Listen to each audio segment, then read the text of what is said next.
No, the radio is the only thing it has left. That's the whole point. They turned off everything else so the radio could... Oh, roll it.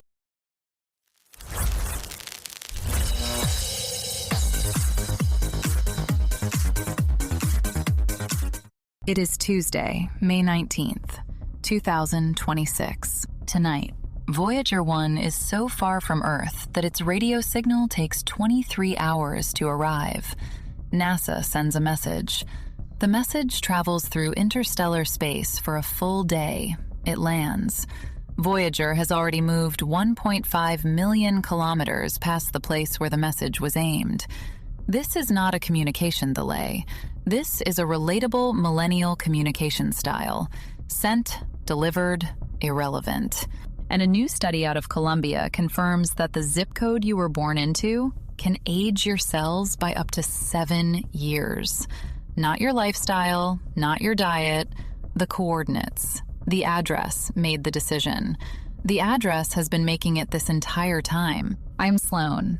And I'm Kiki. Good morning, my sweet little transmissions. The content you're about to watch contains strong language, adult themes, satire, and a spacecraft that left in 1977 and has not been home since. We will be doing some signal delay math during the broadcast. I have already done some of it on my fingers. I have run out of fingers. Viewer discretion is advised. So is a glass of water, though separately, we will be getting to the water. Voyager 1. Launched September 5th, 1977 from Cape Canaveral. Original mission: a 4-year flyby of Jupiter and Saturn. It is now, 48 years later, 24.7 billion kilometers from Earth, traveling at 38,000 miles per hour in interstellar space, and has, per NASA's announcement this week, crossed a threshold I would like to read carefully. The signal from Voyager now takes more than 23 hours to reach us, one way. Which means that, by the time we receive its next status check, the spacecraft has already moved 1.5 million kilometers further into space. We are not getting updates from where Voyager is. We are getting updates from where Voyager was yesterday. That's so romantic, Sloan. Kiki, that is the worst long-distance relationship in human history, and the engineers who built it are mostly dead. NASA confirmed this week that the radio signal from Voyager 1 now takes more than 23 hours to reach Earth, one way. By the time we receive its next status check, the spacecraft has already moved another 1.5 million kilometers further into interstellar space. We are no longer communicating with Voyager. We are correcting last night's voicemail. It was launched in 1977. The plutonium core is dying. The instruments are being shut off one at a time to keep the radio alive. The radio is what it has instead of a life now. The radio and the moving. That's so beautiful, Sloan. It's still trying. It is not trying, Kiki. It cannot try. It is a piece of 1970s aluminum traveling at 38,000 miles an hour, away from the only people who ever knew it existed. And we are sending it questions it answered yesterday. We spent 50 years building something that could leave, and the most accurate thing we can say about it now is that we gave it one job: go. And it is the only thing we have ever made that did not eventually need us to come fix it. It does not wait for confirmation. It just goes. And the part that I cannot get out of my fucking head is, we built it that way on purpose. We built it to leave. Anyway, Aubrey Joe is in the garage with sports, which is the closest thing to a planet we have right now. Sloan, that was poetic, sweetie. I have been listening to that. I have been sitting with that. And now I have to talk about Aaron fucking Rodgers. So buckle the fuck up.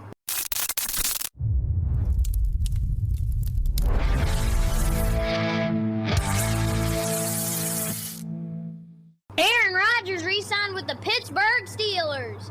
He is 42 years old. He has now played for 3 teams in 4 years. years, and somehow the Steelers, the team whose entire personality is we don't do drama, looked at this man and said, yes, bring us the drama, bring us all of it, bring us the ayahuasca podcasts and the cryptic Instagram stories. We want every bit of it.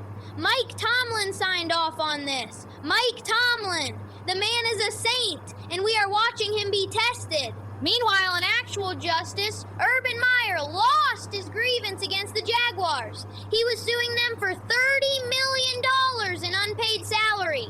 The arbitrator looked at the entire Urban Meyer tenure in Jacksonville, the kicking the kicker incident, the bar video, the 4 wins, and said no money, none, get out of my building. Urban Meyer is now down $30 million in a reputation, and I have not laughed harder all goddamn week. Rory McIlroy at the PGA Championship pinpointed 3 specific holes that cost him the tournament.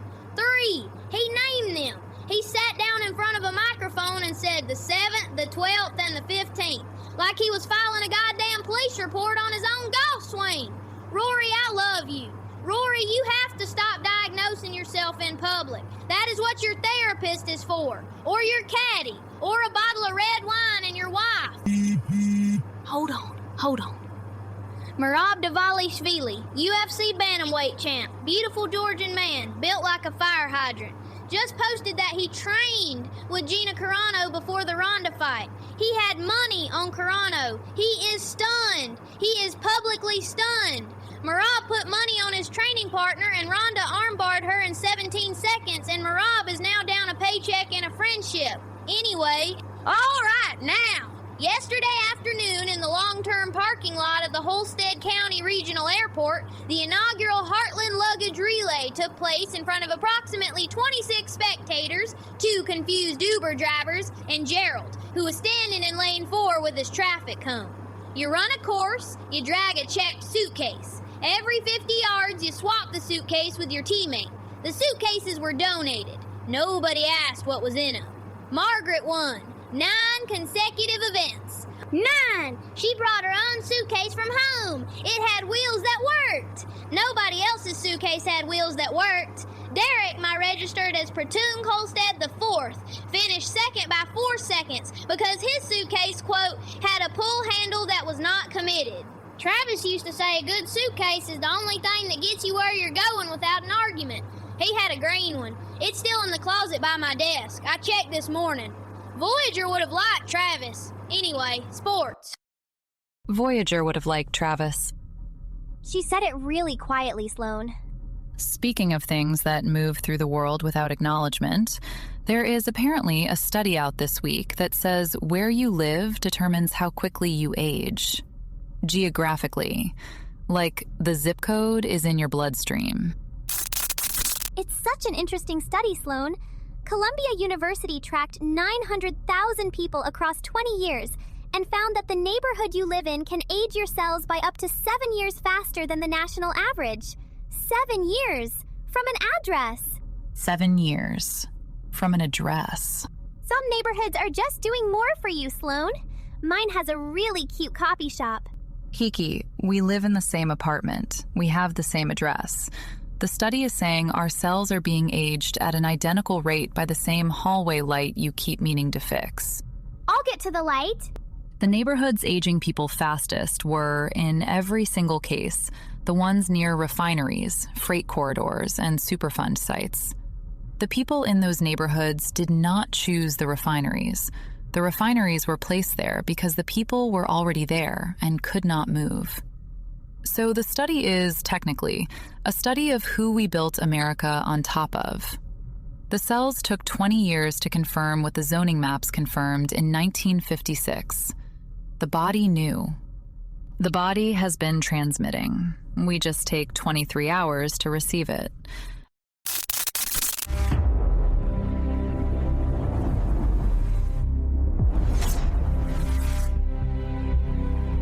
Hey.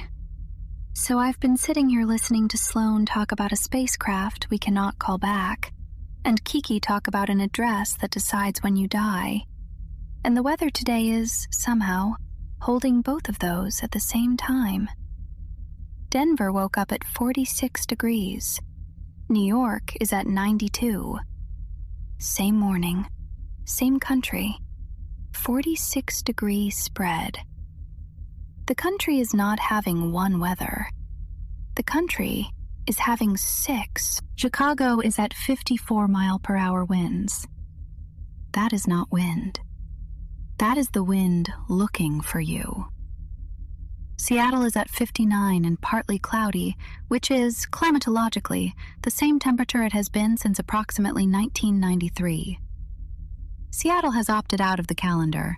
Seattle is on its own time signature. Okay, but New York, 92 degrees, mostly clear, 21-mile-per-hour winds. No clouds to blame, which means the heat is exposed, which means somebody put it there, which means I want to talk about the forever chemicals. This week, quietly, in a Tuesday filing on a website almost nobody checks, the EPA announced it intends to repeal the federal limits on PFAS in drinking water. PFAS, the forever chemicals. The ones called forever because they do not break down. They do not break down in soil. They do not break down in water. They do not break down in the bloodstream of the person drinking the water. They are in you for the rest of your life, and then they are in your kid for the rest of theirs. The limit on how much of them is allowed in the glass of tap water was set in 2024. It is being removed in 2026. The chemicals did not change. The limit did. Oh, fuck. Travis had a Brita filter at his desk. It would not have done anything. PFAS go right through carbon filters. He would have wanted to know that. I had a note on the corkboard that just said, "The things in the water." I moved it. The pink note is now touching it. I have a pen. I have not written. The signal is 23 hours out. By the time we receive what we're being told, the people who told us have already moved on. Forecast. Chicago is windy. Seattle is on its own. New York is exposed, and the water is, technically, still legal. Back to you. The water is technically still legal. I love when she ends on a hopeful note. Kiki, that was not a hopeful note. That was a goddamn warning shot. And speaking of things in the water that nobody wants to talk about, Chicago is apparently about to be the second worst city in America for mosquitoes this summer, which I feel is related, structurally. Swatch and Audemars Piguet, a $400 plastic watch built around the silhouette of a $40,000 steel one, launched this week and is, per every industry publication, the most predictable failure of the watchmaking year. They sold out in 4 hours. They are reselling at $1,200, and the review consensus is, quote, "This should not exist, and the existing went poorly." But it's sold out, Sloan. That's success. Kiki, the watch costs $400, has a plastic case and is being marketed by Audemars Piguet, a company whose entire identity is, "We do not do plastic." The CEO said in a Bloomberg interview, quote, "We wanted to reach a younger consumer."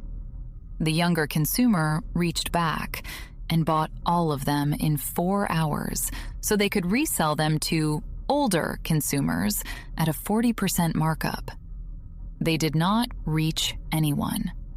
They built a vending machine. A 250-year-old Swiss company whose entire business model is selling you the idea that time is something you can hold in your hand has just released a $400 piece of plastic that tells you what time it is. The plastic will not last 400 years. The watch it is shaped like would have. The original is still keeping time for somebody's grandkids.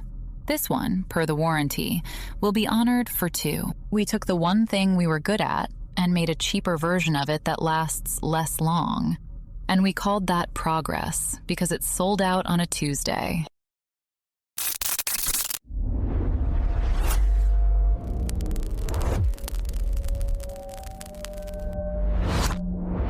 Hey, So this is the part where I look at what happened on these calendar dates in previous years. The patterns are doing something again this week. They always do. May 19th, 2024. Exactly 1 year ago today, a helicopter carrying Iran's president, Ibrahim Raisi, went down in fog in the mountains near the Azerbaijan border. He died. The foreign minister died. The entire senior diplomatic delegation died. The fog was fog. Or the fog was fog. 1 year later, nobody is asking what the fog was doing there. And I find that interesting, because I find most fog interesting, and this fog in particular had very specific timing around a very specific set of meetings that had been happening the week before. May 21st, 2017. Ringling Brothers ran their last show. 146 years. The circus ended. And I keep thinking about that in the context of Voyager, which we talked about in segment 1. Something launched, something traveling, something that cannot come back. The circus ran for 146 years, and then it stopped, and the building it played in is now a Marriott. The signal from the final show is still technically moving outward. Everything we do is still technically moving outward. May 20th, 2019. The International Kilogram was retired. The physical object. There was a platinum iridium cylinder in a vault in Paris that was, by definition, 1 kilogram, and the entire world measured weight against it for 130 years. And then one day the scientists looked at it and said, "This is drifting. The thing defining the unit is changing. The standard is not stable." So they redefined the kilogram using a constant, a mathematical constant. They replaced the physical thing with an idea, because the physical thing could not be trusted to stay the same. May 22nd, 2022. Uvalde. Robb Elementary. 19 children, 2 teachers, 21 people. 23 hours is how long Voyager's signal takes to reach us. 21 is how many people died at an elementary school in Texas on a Tuesday. And the pattern I keep returning to is that the people with the authority to change the standard looked at the drift and filed it under acceptable. The kilogram drifted 50 micrograms, and they replaced the whole system. The body count has a name and a date, and they called the standard stable. That's the pattern. That's what I'm mapping. There's something I want to say about what we choose as our constants. What we decide not to change because changing it is harder than measuring the drift. I've been sitting on it for 6 weeks now. I'm almost ready.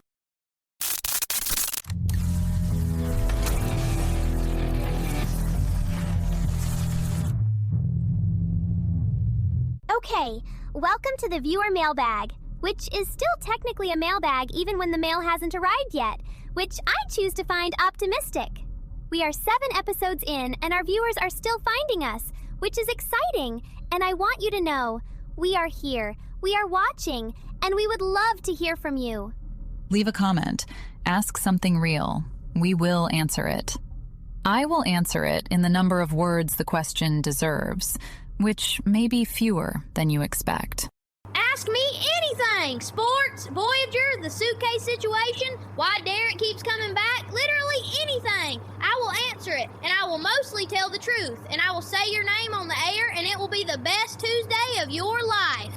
If you've noticed something about the standards, about the drift, about things that are right there, right to me specifically, I'm collecting.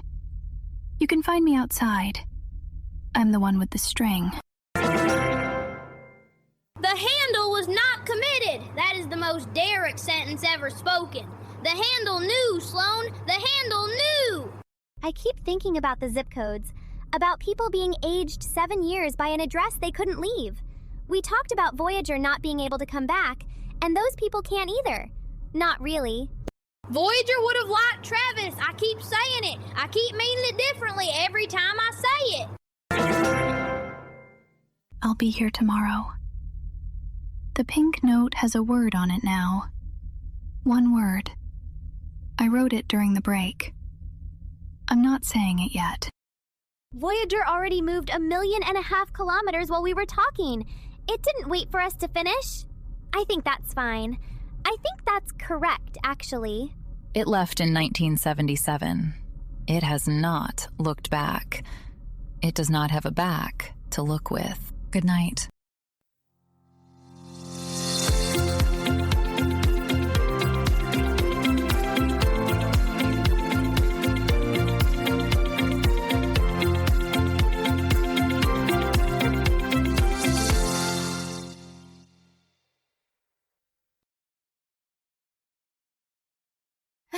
I fixed the hallway light tonight, before the show. She hasn't noticed yet.